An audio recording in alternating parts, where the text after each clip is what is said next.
मित्रों, सबसे पहले हम माता सरस्वती को प्रणाम करते हैं और उनका आशीर्वाद हम सभी लोगों पर बनी रहे, इसकी शुभकामना करते हैं। आज हम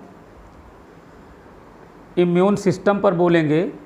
जैसे अपने देश का डिफेंस मैकेनिज़्म है, पुलिस होते हैं, मिलिट्री फोर्स होते हैं, कमांडो होते हैं और देश की सुरक्षा करते हैं।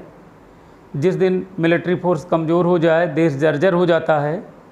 उसी तरीके से ईश्वर ने शरीर की संरचना किया और इसके अंदर एक फोर्स की तैनाती किया जिसे डिफेंस सिस्टम कहते हैं। आज हम डिफेंस सिस्टम की बात कर रहे हैं और इसी पर आईएएस में, पीसीएस में, टीजीटी, पीजीटी, बायोलॉजी में, नीट के एग्ज़ाम में, प्रतियोगी परीक्षाओं में जनरल साइंस के रूप में क्वेश्चन पूछे जाते हैं। और दूसरा, सभी लोगों को इम्यून सिस्टम के बारे में पता होना चाहिए।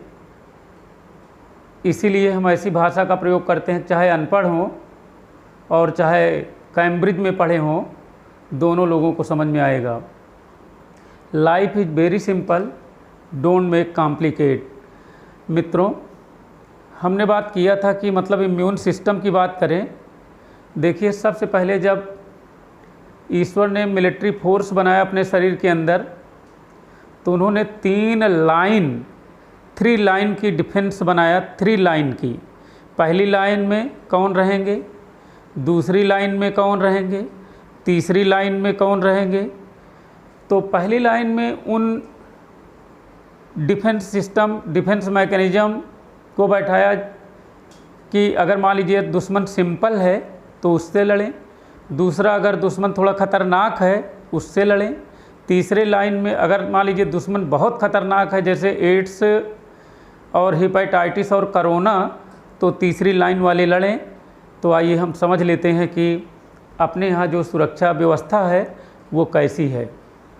ध्यान से समझ लीजिए। देखिए, पहली लाइन में जो सुरक्षा इकाई है वो अपने शरीर में कहाँ है।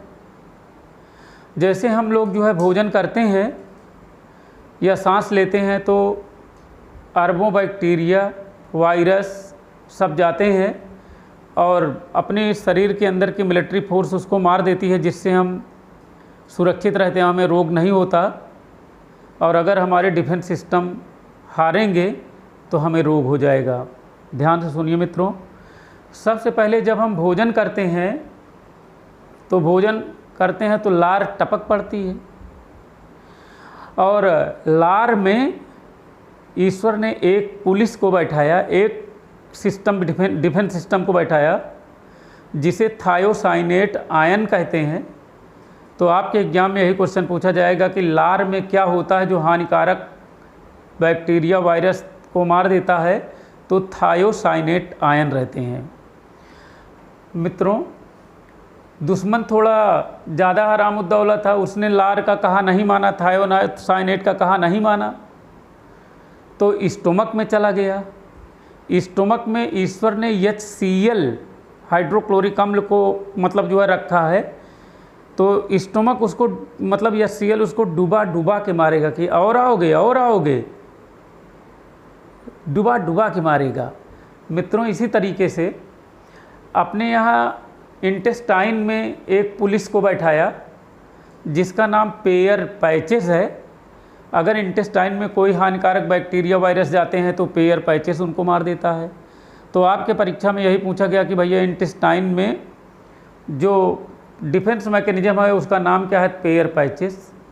इसी की तरह अपने लीवर में ईश्वर ने एक पुलिस बैठाया, उसका नाम है कुप्फर सेल। तो पीएमटी में, टीजीटी, पीजीटी में कई बार सवाल आईएएस, पीसीएस में पूछा गया कि भाई लीवर में जो सुरक्षा इकाई होती है डिफेंस सिस्टम, उनका क्या नाम है। उनका नाम कुप्फर सेल है। मित्रों, इसी तरीके से लंग्स में डस्ट सेल है और ब्रेन में माइक्रोग्लिया है। तो ये पहली लाइन में बैठे रहते हैं जिससे कि अगर मान लीजिए किसी तरीके से कोई जीवाणु, विषाणु आ जाए तो उनको मार दें। लेकिन मान लीजिए थोड़ा ख़तरनाक रहे, नहीं मानते हैं, तो जब नहीं मानते हैं तो ये लोग ब्लड में पहुंच जाते हैं। तो ईश्वर ने ब्लड में पूरी फोर्स तैनात कर दिया जिसका नाम WBC है। तो अब ये ब्लड में तो निश्चित रूप से इनको मारा जाना है, काउंटर करना है, 5 थाने की फोर्स लग करके इनको मारना है। तो कहने का मतलब यह है कि इनका काउंटर होना है। तो इसीलिए जो WBC है, ध्यान से समझ लीजिए, परीक्षा के दृष्टि से अगर किसी को रोग होता है तो जब ब्लड टेस्ट कराएंगे तो मतलब जो है आप सबसे पूछते रहते हैं, तो पूछना नहीं पड़ेगा, आप सुन लीजिए तो आपको जीवन में काम आएगा। देखिए WBC को ईश्वर ने 2 बटालियन में बांट दिया। पहली बटालियन है ग्रैनुलोसाइट। तो ग्रैनुलोसाइट जो बटालियन है इसको 3 सब बटालियन में बांटा, acidophils, basophils, neutrophils, acid base neutral.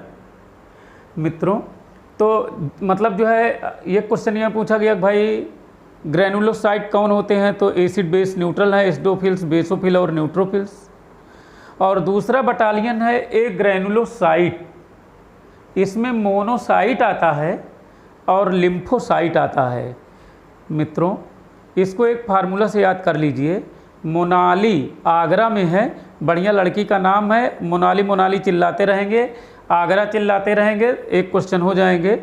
Monocyte और लिम्फोसाइट, इसे ए ग्रैनुलोसाइट कहते हैं। तो PMT में ये सवाल पूछा गया, which of the following is known as, which of the following blood corpus cells is known as a granulocyte and which of the following blood corpus cells is known as granulocyte. ध्यान से सुनिए मित्रों, सबसे पहले हम granulocyte पर discuss करेंगे। देखिए जो ग्रैनुलोसाइट हैं, सबसे पहले इसमें एसिडोफिल्स की बात किया जाए। एसिडोफिल्स को ब्लड का होम गार्ड कहते हैं। और देखिए जैसे मान लो सांस लेते हैं, कोई धूल धक्काड़ के कण आ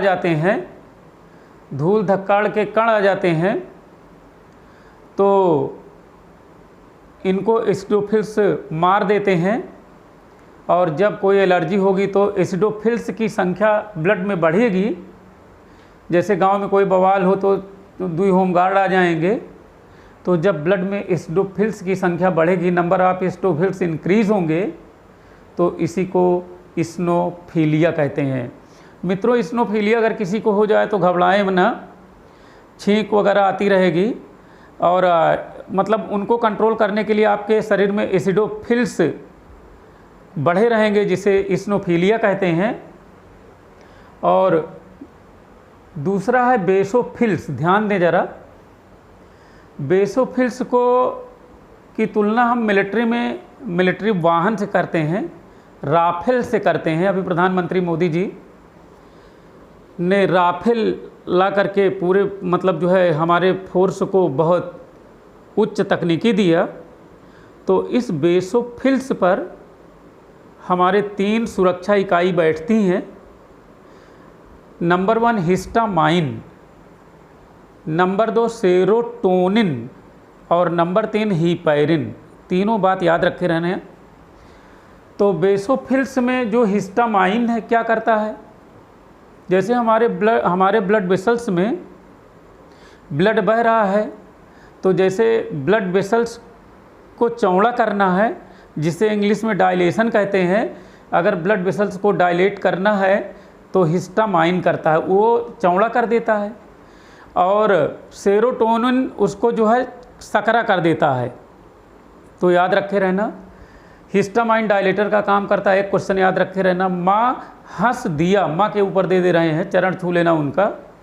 तो माँ से होता है मास्ट सेल, हंस से होता है हिस्टामाइन और दिया से होता है डायलेटर। तो कौन डायलेटर का काम करता है? हिस्टामाइन। सेरोटोनिन कॉन्स्ट्रिक्शन का काम करता है, वो अपने आप समझ में आ जाएगा। मित्रों जो हीपैरिन मान लीजिए कहीं दंगा हो गया, तो हीपैरिन मतलब जो रहता है, हीपैरिन कार्बोहाइड्रेट है, बेसोफिल्स पर बैठा रहता है। और ये ब्लड में अगर कोई जाम लगता है तो उसको मतलब ब्लड क्लॉट को तोड़ता है, जिससे जाम न लगने पाए। इसीलिए हीपैरिन को ट्रैफिक इंस्पेक्टर कहते हैं। तो एक क्वेश्चन ये पूछा गया कि ट्रैफिक इंस्पेक्टर किसे कहते हैं? हीपैरिन को कहते हैं। अपने शरीर में मित्रों बने रहें और हम आपके शरीर पर डिस्कस कर दे रहे हैं। हमको लगता है कि शरीर पर जब आप सोचेंगे तो जीवन भर याद रहेगा। अति का रगड़ करे जो कोई, प्रगट अनल चंदन से हुई। मित्रों, जब हमारे ब्रेन में कोई चीज़ आती है तो अति का रगड़ करना पड़ता है, सोचना पड़ता है। आज हम अपने शरीर पर बोल रहे हैं, शरीर ही हमारा नोट्स है। अगर मतलब जब तक शरीर रहेगी तब तक अब हमें देखना नहीं है, क्योंकि एक बार हमने मतलब जो है बोरा बिछा करके मतलब जो है सब पढ़ा। बोरा क्यों कह रहे हैं? जब तक बोरा बिछा के नहीं पढ़ा जाता है तब तक समझ में नहीं आता है। मित्रों, बाकी बाद में इस पर हम डिस्कस करेंगे क्यों नहीं समझ में आता है। जूता मोजा कुर्सी मेज रख करके पूरा सब हीरो बन के पढ़ेंगे तो कैसे समझ में आएगा। तो इसीलिए मतलब जो है संघर्ष, बोरा बिछाना इसका मतलब संघर्ष करना। जब संघर्ष होगा, अति का रगड़ होगा, अति का रगड़ करे जो कोई, प्रगट अनल चंदन से हुई। मित्रों, हीपैरिन को ट्रैफिक इंस्पेक्टर कहते हैं। ध्यान से सुनिए। तो एसिडोफिल्स को होमगार्ड कहते हैं। होमगार्ड मतलब सामान्य अवस्थाओं में आएंगे। बेसोफिल्स वाहन है, राफेल है, खटाखट सब दूर कर दिया। और न्यूट्रोफिल्स इसे BSF कहते हैं। कहने का मतलब इनकी संख्या सबसे ज़्यादा होती है, 65% होती है पूरे डिफेंस की। और ये पूरा मतलब जो है चलते हैं। और अगर जहाँ पस बना हो और अगर किसी बैक्टीरिया का मतलब अटैक हुआ हो तो उसको ये खा लेते हैं, भक्षण करते हैं और आपके शरीर की सुरक्षा करते हैं। तो न्यूट्रोफिल्स को BSF कमांडो कहते हैं, बॉर्डर सिक्योरिटी फोर्स कहते हैं। मित्रों, ये दूसरी लाइन की व्यवस्था है। पहले लाइन में और दूसरी लाइन में मतलब दुश्मन को मार दिया न्यूट्रोफिल्स। और इसी तरीके से एक क्वेश्चन और इम्पॉर्टेंट है। न्यूट्रोफिल्स, फीमेल के न्यूट्रोफिल्स पर बार बॉडी पाया जाता है। एक भगवान ने निशान लगा दिया। और पुरुष के न्यूट्रोफिल्स पर बार बॉडी नहीं पाए जाते हैं। बार बॉडी X क्रोमोसोम के मॉडिफिकेशन होते हैं। अगर मान लो पुलिस मतलब जो है महिला या पुरुष की किसी की हत्या हो जाए और लाश गायब हो जाए, केवल ब्लड मिल जाए, तो हम ये पता कर सकते हैं कि लाश पुरुष की थी कि महिला की थी, क्योंकि न्यूट्रोफिल्स में अगर बार बॉडी पाए जाएंगे तो मतलब जो है फीमेल की पहचान हो जाएगी। मित्रों, सेकेंड लाइन में ये एसिडोफिल्स को होमगार्ड कहते हैं, बेसोफिल्स को राफेल कहते हैं और न्यूट्रोफिल्स को मतलब जो है ये भक्षण का काम करती है, फैगोसाइट का काम करती है और बैक्टीरिया से सुरक्षा करती है। लेकिन अब चलते हैं, दुश्मन बहुत खतरनाक है, जैसे कोरोना है और एड्स हैं, तो इनका कंट्रोल मतलब जो है ए ग्रेनुलोसाइट की बटालियन करेगी। ए ग्रेनुलोसाइट में मोनोसाइट की बात कर लें पहले हम।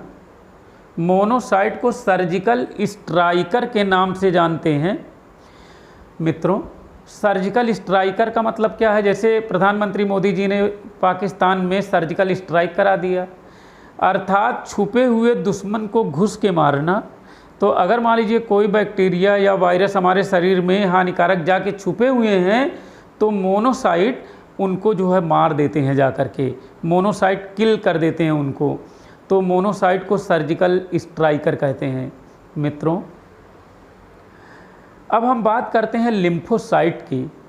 हमारे ब्लड में इनका जो परसेंटेज है 26% है। और लिम्फोसाइट की तुलना हम दुर्गा देवी से और भगवान कृष्ण से, भगवान राम से कर सकते हैं। इसलिए कर सकते हैं कि ये पूरी आधुनिक तकनीकी से लैस होता है, जैसे चक्र, गदा, परमाणु बम सब रहता है। और दुश्मन को मतलब जो खतरनाक दुश्मन है ये तीसरी लाइन में आए, तीसरी लाइन में लिम्फोसाइट है।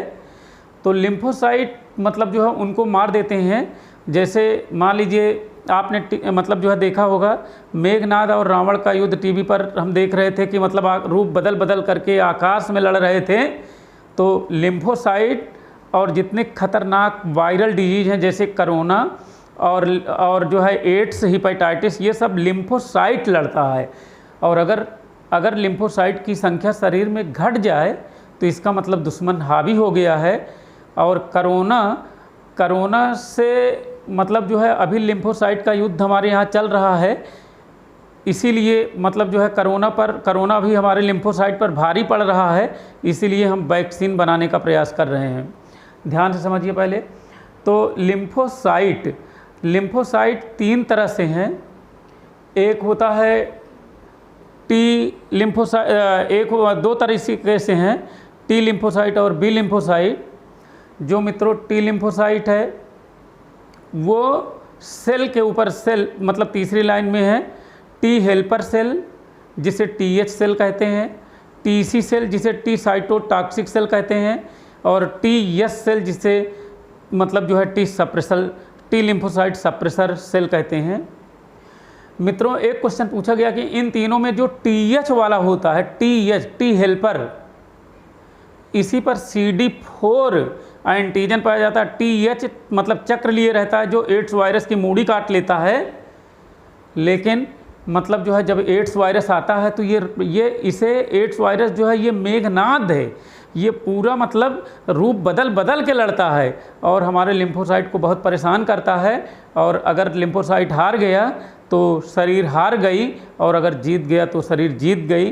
तो इसका मतलब एड्स वायरस से लिम्फोसाइट मतलब जो है लड़ते हैं, घातक रोगों से लिम्फोसाइट लड़ते हैं। मित्रों जो बी लिम्फोसाइट हैं ये इम्यूनोग्लोबिन प्रोटीन का सिक्रीशन करते हैं, जिसे IG कहते हैं। ध्यान से सुनो। तो 5 IG हमारे ब्लड प्लाज्मा में तैनात हैं। ये क्वेश्चन नीट में खूब पूछा जाता है। IgA क्या करता है? IgA ये करता है कि अगर सांस में जैसे कोई हानिकारक वायरस बैक्टीरिया गया तो उसको मार दिया, तो मित्रों अगर उसे मार दिया तत्काल, और अगर वो चला गया तब मतलब जो है रोग होंगे। और IgD क्या करता है? IgD बी सेल को एक्टिवेट करता है। IgG क्या करता है? अगर मान लीजिए बच्चा गर्भ में है तो ये प्लेसेंटा नामक बैरियर को पार करके मतलब गर्भ में फीटस की सुरक्षा करता है। तो ये सवाल पूछा गया फीटस की सुरक्षा कौन करता है? तो फीटस की सुरक्षा IgG करते हैं। और अगर मान लो एलर्जी है तो IgE करते हैं, और IgM बी सेल को एक्टिवेट करते हैं। मित्रों मान लो किसी को कोरोना हो गया तो उसके शरीर में ये सारे सिस्टम एक्टिवेट हो जाते हैं, जितना भी हमने बताया ये मतलब जो है एक्टिवेट हो जाएगा। WBC ग्रैनुलोसाइट, एक ग्रैनुलोसाइट पूरी बटालियन तैनात है, 5 IG तैनात है, और मरीज ठीक होकर के लौट आया। तो जब लौट आया तो उसके शरीर में ये तैनात है, तभी तो लौट आया, ये जीत गए। तो मतलब अब सरकार रिक्वेस्ट कर रही है कि जो मरीज ठीक हो गए हैं कोरोना से वो अपना प्लाज्मा डोनेट कर दें। क्यों डोनेट कर दें? इनके प्लाज्मा में बटालियन पहले से तैनात है, और अगर बटालियन पहले से तैनात है और जिसको कोरोना हो गया उसके यहाँ तैनाती देर में होगी, तब तक हो सकता है मर ही जाए। तो इसीलिए मतलब कहते हैं भाई प्लाज्मा दान महादान। तो प्लाज्मा अगर ये वाला डोनेट कर दे और उसको चढ़ा दे तो बटालियन उसको मिल जाएगी, और उसके यहाँ कोरोना की लड़ाई मतलब जो है प्रभावी होने से पहले ही वो समाप्त हो जाएगा। इसी को प्लाज्मा थेरेपी कहते हैं। तो मित्रों प्लाज्मा थेरेपी में प्लाज्मा का डोनेशन होता है। ये आपकी सुरक्षा इकाई थी। मित्रों 2 मिनट का सवाल है, पूरी मतलब जो है डिफेंस देखिए। हमने कहा life is very simple, don't make complicate. मित्रों मतलब जो है अगर सीधे सज्जन रूप में रह करके अगर हम पढ़ें तो हमें सब समझ में आता है। ध्यान से समझिए, 3 लाइन में पूरी सुरक्षा है शरीर की। पहली लाइन में है लार में है थायोसाइनेट, स्टोमक में HCl है, इंटेस्टाइन में पेयर पैचेस है, लीवर में कुफर सेल है, लंग्स में डस्ट सेल है, और ब्रेन में माइक्रोग्लिया है। इसी तरीके से आपके ब्लड में 2 बटालियन है, एक है ग्रैनुलोसाइट जिसे एसिड बेस न्यूट्रल कहते हैं, और जो है दूसरा है ग्रैनुलोसाइट जिसे मोनोसाइट लिम्फोसाइट कहते हैं, हमने बताया एसिडोफिल्स इस्नोफिलिया में इनकी संख्या बढ़ेगी। बेसोफिल्स को राफेल कहते हैं, 3 लोग बैठे रहते हैं। हिस्टामाइन डायलेटर का काम करता है, सेरोटोनिन कंस्ट्रिक्टर का काम करता है, हेपेरिन को ट्रैफिक इंस्पेक्टर कहते हैं, उसके बाद में मोनोसाइट को सर्जिकल स्ट्राइकर कहते हैं, और लिम्फोसाइट जो होता है ये मतलब लास्ट विध्वंसक प्रणाली है और दुश्मन से घोर संग्राम करता है। इसके हारने के बाद में शमशान घाट निश्चित है। इसीलिए दोस्त मतलब पूरे डिफेंस मैकेनिज्म का हमने डिस्कस किया।